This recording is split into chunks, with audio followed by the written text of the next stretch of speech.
Assalomu alaykum hurmatli YouTube ishqibozlari, musofirda yurgan aka-ukalar, qadrli obunachilar.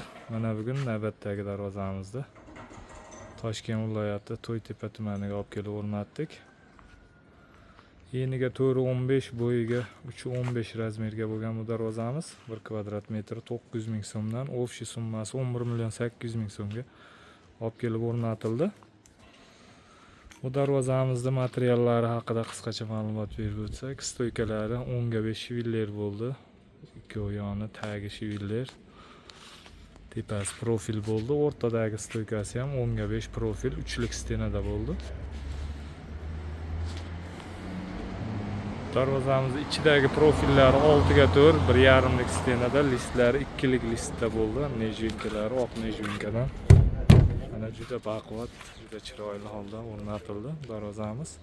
Kraskalariga kelsak, kraskalari o'sha mokriy asfalt, devo kraskada sepildi. Bog'lasa ancha yil xizmat qiladi. Darvozamiz holatini ko'rishlaringiz mumkin. Ideal, juda chiroyli holda o'rnatildi darvozamiz. Zamoglari zubur zamok, har doim o'rnatilgan zamokdan. Orqa holatlarini ko'rsatib o'tsak. Orqa holatlari, orqalari ham mana tekis, juda chiroyli holda o'rnadi. Plotniy bo'ldi. Orqa holatlari.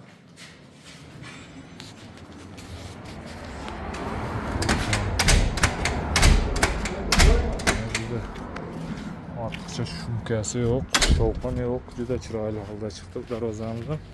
Hurmatli aka-ukalar, kimga shunday darvozalar kerak bo'lsa, ekranimiz pastki qismiga nomerimizni qo'yib qo'yamiz. Bemalol murojaat qilishlaringiz mumkin. O'zbekiston bo'ylab dostavka, ustanovka mavjud.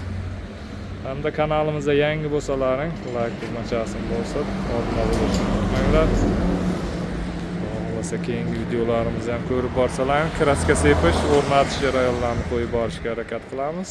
Doim sog' bo'linglar, salomat bo'linglar.